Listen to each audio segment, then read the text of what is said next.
وملي كنت غادي ندير، ملي خديت البكالوريا كنت غادي نطلع كلية في فاس باش غادي نسجل الأدب الإنجليزي.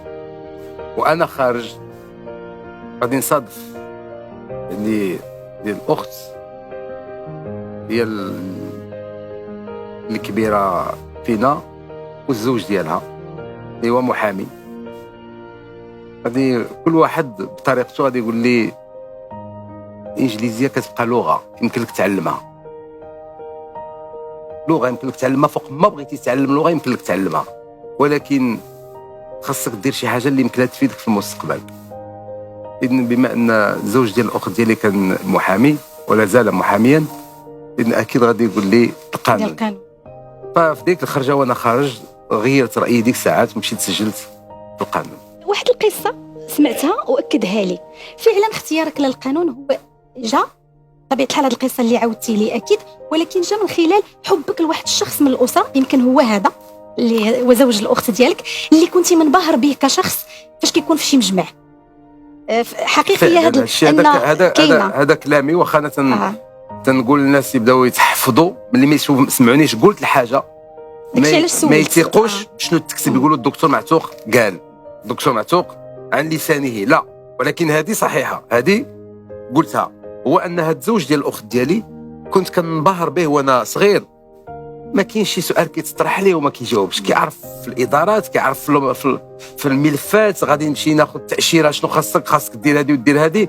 عندي واحد المشكل ديال الكريمة تلقاه تيجاوب، مشكل مع المشغل وهايلين. هاد المرأة راه عندها مشكل ديال الوليدات، ما عرفتش النفقة، ما الراجل ما كينفقش في الدار، ومجوجين، حيت كان عيب نهضروا على الطلاق شحال هذه، كان غير مجوجين، ولكن واش كينفق، واش بخيل، واش كريم الى اخره، ولكن الطلاق ما كاينش دابا. اذن كيجاوب الاجوبه على هذه المواضيع كلها. تنقول انا هذا السيد هذا تبارك الله كيجاوب على هادشي كله، يا ريت نكون واحد النهار بحاله. وطبعا هادشي من بعد ما تم الاختيار ديال القانون. ف هذا الانبهار هذا كان محفز بالنسبه لي باش نشتغل اكثر. وانا الفتره اللي كنت قبل البكالوريا كان العمل ديالي في المدرسه على قد الحال، يعني ما كنتيش من المجتهدين اللي متفوقين. لا قبل البكالوريا ابدا، كنت متوسط جدا، متوسط. كانوا عندي بعض المواد اللي كنت متفوق فيهم. كنت علمي ولا ادبي؟ لا ادبي. كانوا عندي بعض المواد اللي كنت متفوق فيهم اللي هي الانجليزيه والفرنسيه، ولكن كنت متوسط جدا. فوقاش غادي نجتهد وناخذ الامور بجديه هي ملي دخلت لكليه الحقوق. تما ما كانش عندي ديك الساعات، ما كنتش كنتظر واش غننجح ولا ما ننجحش، كنت نقلب واش غننجح باي ميزه. يعني كانت التحديات هي الميزه.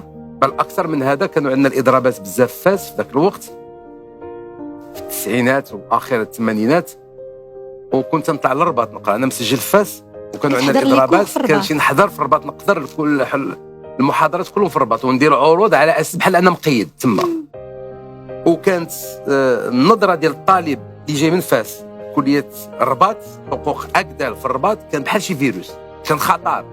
يعني كنت بحال كندير عنصر غير مرغوب كفاسي جاي من فاس، لان كانت السمعه ديال الكليه ديالنا مع المشاكل الحركه الطلابيه، مشاكل طلابيه بزاف، كانوا بزاف ديال العنف، ولكن كانوا متفوقين علميا، ولكن كانوا مشاكل ديال فالكليات كانوا كيبغيو السلام، كيبغيو الطلبه يخدموا، ما كاينش امتحانات، ما كاينش مقاطعات. اذن فيمكن ينظروا لي شي نظره ماشي هذيك، فكنت كنبقى دائما ولكن تنحضر وتنقرا، وملي كيجي نهار الامتحان كنهبط ندوز امتحان في فاس. اذن هادشي دوزته تقريبا 3 سنوات او 4 سنوات. يعني كنت كتنقل للرباط باش تقرا؟ كنمشي للرباط كاع، قربت تسكنت في الرباط، لان كانت عندنا الفترات ديال المقاطعه في الكليه في الدروس ديالنا والمحاضرات في فاس طويله، 15 يوم، شهر، شهرين، 15 يوم، 10 ايام، عاود تقرا شي اسبوع. اذن ملي دخلت الكليه كان الجد وتحولت، يعني تحول مهم. ونجحتي ميزات حسن باش خديتي الاجازه. ومنين خديت الاجازه قلت صافي. كاين واحد جون غابان تيغني واحد الاغنيه، ويمكن الاغنيه الوحيده اللي غناها واحد فرنسي وممثل، تيقول كون جافي 18 ans je disais je sais. انا نعتذر استعمال هذه الكلمه الفرنسيه لان الاغنيه بالفرنسيه. Quand j'avais 18 ans je disais je sais. Quand j'ai eu mes 18 ans je disais je sais. Ça y est, je sais. 12 مور 18 عاود تيقول maintenant que je suis à l'automne de ma vie في خريف العمر ديالي في خريف